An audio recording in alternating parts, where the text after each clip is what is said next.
আপনি free fire game খেলেন বা না খেলেন, অ্যাটলিস্ট আপনি যদি মুসলিম ছেলেমেয়ে হয়ে থাকেন তাহলে অবশ্যই ভিডিওটি দেখে যাবেন এবং আমার অল্প কথা শুনে যাবেন প্লিজ।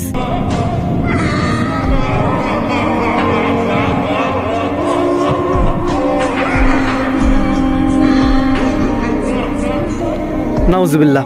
তো আমরা যেটা দেখলাম ভিডিওতে, যারা ফ্রি ফায়ার খেলেন তারা অবশ্যই বুঝে গিয়েছেন এটা ফ্রি ফায়ারের একটি স্কিন। হ্যাঁ, গ্লু ওয়াল, অর্থাৎ শত্রুর হামলা থেকে বাঁচার জন্য আমরা যে স্কিনটা বা যে ওয়ালটা সামনে ফেলি এবং শত্রুপক্ষ ওই ওয়ালের উপরে গুলি করে, এটা হচ্ছে ওই একটা স্কিন। তো এটাতে কি থিম ব্যবহার করা হয়েছে? থিমটি হচ্ছে একটা দেখা যাচ্ছে এটা স্পষ্ট কোরআনের একটি থিম।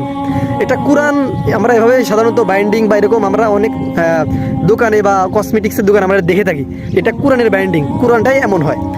কিন্তু এরা মানুষকে ধোকা দেওয়ার জন্য উপরে যে দুইটা মাছের ছবি দিয়ে দিয়েছে, এটা জাদুবিদ্যার একটা প্রতীক, ঠিক আছে, যেন মানুষ বুঝতে না পারে, মানুষ যেন বুঝতে না পারে, এই জন্য সরাসরি সাংঘর্ষিক না হয় এই জন্য এটা দিয়েছে, এটা কোরআন। আজকে যারা গেম খেলতেছো, যারা এই স্কিন যারা নিচ্ছ, যারা ফেলতেছো, অনায়াসে তারা কোরআনের উপর গুলি করতেছে। তুমি চাইলেও কোরআনে গুলি করতে হবে, তুমি না চাইলেও গুলি করতে হবে। তোমার মাথা ঠিক থাকে না, তুমি যখন গেম খেলো না তোমার মাথাটা ঠিক থাকে না, তুমি অনায়াসে এই স্কিনের উপর গুলি করতেছো, তুমি কোরআনের উপর গুলি করতেছো, তুমি মুসলিম উম্মার হাড়ের উপর তুমি গুলি করতেছো। আরে আজকে যদি তোমাকে বলা হয় তুমি এই স্কুলের একটা বইয়ের উপরে তুমি গুলি করো, পারবা? পারবা না। তুমি একটা সাধারণ জেনারেল একটা বইয়ের উপরে যদি তুমি জাগতিক শিক্ষার বইয়ের উপরে তোমাকে আমি গুলি করতে বলি, এখন তুমি করতে পারবা না। কেন? কারণ বইয়ের প্রতি, বিদ্যার প্রতি আমাদের সবার ভালোবাসা আছে।